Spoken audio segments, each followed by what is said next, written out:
Kita lanjutkan lagi materi pendahuluan kita ya. Kalau tadi kita berbicara tentang organisasi dengan karakteristik dan prinsip-prinsipnya, sekarang kita masuk ke tahap berikutnya, yaitu tentang manajer dan keterampilannya ya. Ini juga tema basic yang harus kalian pahami sebagai bekal untuk menghadapi perkuliahan yang memiliki relevansi dengan apa yang kita pelajari sekarang ya. Pertama tentang level manager ya. Mulai dari yang top manager, middle sampai dengan first line atau low manager ya. Yang pertama kita bahas tentang top manager. Top manager ini seperti yang dituliskan di sini ya. Top manager itu setidaknya adalah orang-orang yang mempunyai kapasitas atau kompetensi sebagai seorang konseptor. Makanya saya katakan sini sebagai konseptual. Ya. Top manager ya, itu harus mampu membuat atau merumuskan, mengonsepkan sesuatu, kebijakan-kebijakan jangka panjang, jangka menengah sampai jangka panjang yang berkaitan dengan tujuan utama dari organisasi tersebut. Ya. Jadi itu merupakan keterampilan utama yang harus dibutuhkan. Jadi jangan beranggapan sebagai seorang top manager dia juga harus berpikir tentang bagaimana caranya mengelola secara teknis dan lain sebagainya. Saya kira tidak, artinya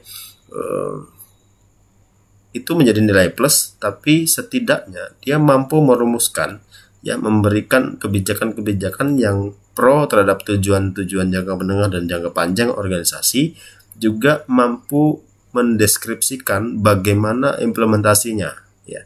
Artinya dia mengonsepkan, juga mampu untuk memberikan arahan bagaimana konsep itu bisa diimplementasikan dalam kegiatan berorganisasi gitu ya.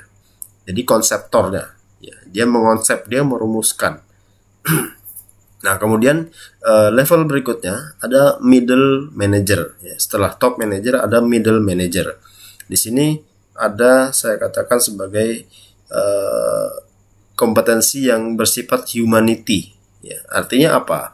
Middle manager tugasnya adalah bagaimana caranya bisa mengkomunikasikan konsep-konsep yang sudah dibuat dalam bentuk kebijakan oleh top manager kepada para first line atau low manajernya ya. Jadi kemampuannya adalah kemampuan komunikasi, bagaimana dia bisa mengkomunikasikan konsep tadi, kebijakan tadi kepada first line manajernya atau kepada low manajernya ya, kepada manajer pada tingkatan yang lebih di bawahnya dia gitu kan. Tujuan utamanya adalah agar low manager itu memiliki pemahaman yang sama terhadap apa yang dia sampaikan, terhadap konsep yang sudah dirumuskan oleh top manager ya. Bagaimana kemampuan humanity seseorang itu bisa memberikan kontribusi yang baik terhadap proses penyampaiannya ya, disesuaikan lagi dengan siapa yang mau diajak ngomong gitu kan. Makanya ada namanya communication skill gitu. Ada keterampilan komunikasi. Bagaimana cara dia mengomunikasikan satu hal tapi dengan banyak cara, tergantung dari siapa yang akan diajak ngomong ya. Karena kita tahu bahwa first line manager itu tidak hanya diisi oleh orang-orang dengan tingkat pemahaman, tingkat pengetahuan yang tinggi.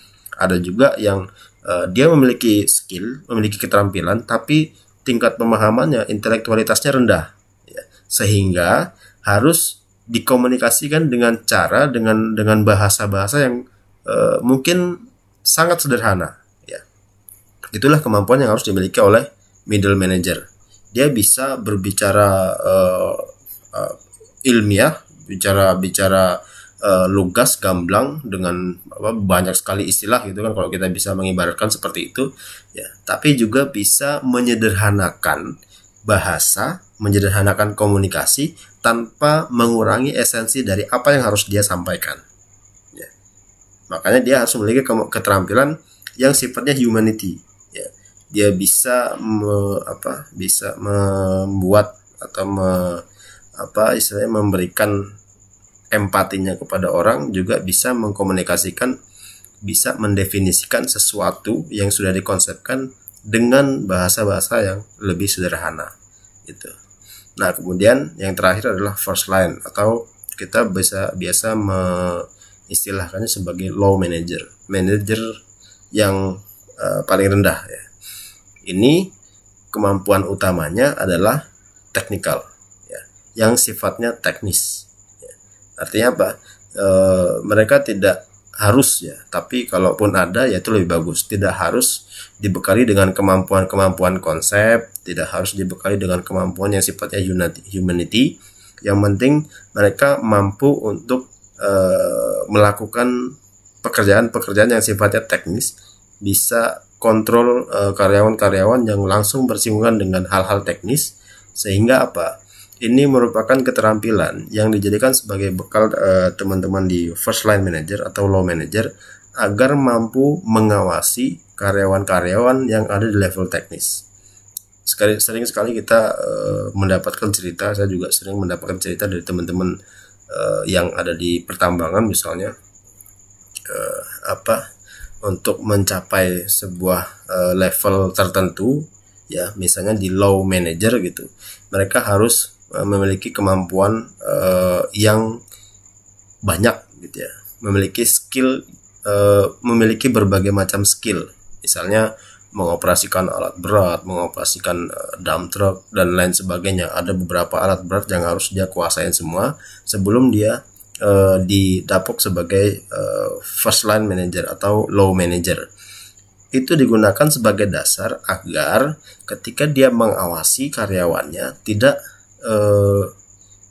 dibohongin, tidak kemudian dikibulin lah istilahnya. Contoh sederhananya gini, ketika kita tidak paham tentang hal-hal teknis, otomatis nanti ketika ada kerusakan, ketika ada hal-hal yang urgent yang membutuhkan penanganan cepat, kita tidak menguasai dan kita tidak mampu untuk memberikan problem solving yang baik ya.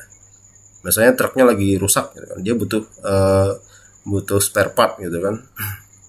Ketika dia mengajukan, ketika si drivernya mengajukan untuk pergantian spare part, otomatis harus mendapatkan persetujuan dari si first line manajernya gitu kan.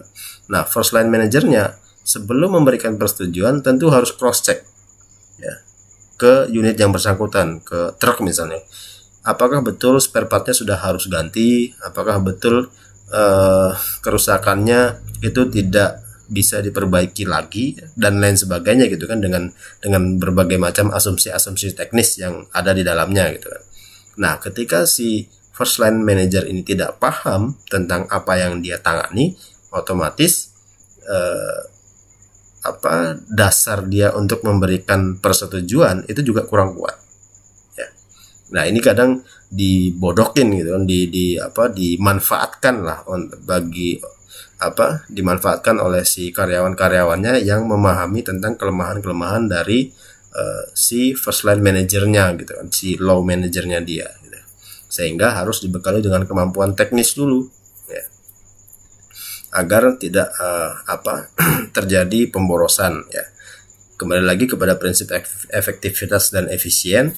Ketika tidak efisien di sininya ya, yang didasarkan yang disebabkan oleh kemampuan dari si low manajernya yang dikatakan rendah, otomatis terjadi inefisien lagi misalnya. Kemudian ada ketidakefektifan gitu kan, efektivitasnya jadi terganggu, yang seharusnya operasionalnya bisa terus berjalan, tapi karena ketidaktahuannya bagaimana memecahkan masalah pada level teknisnya, otomatis dia harus waktunya harus terbuang gitu kan.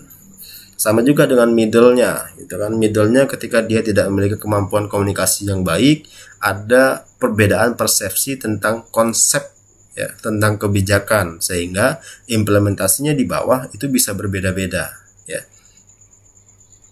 Saya kira itu tentang manajer dan keterampilannya.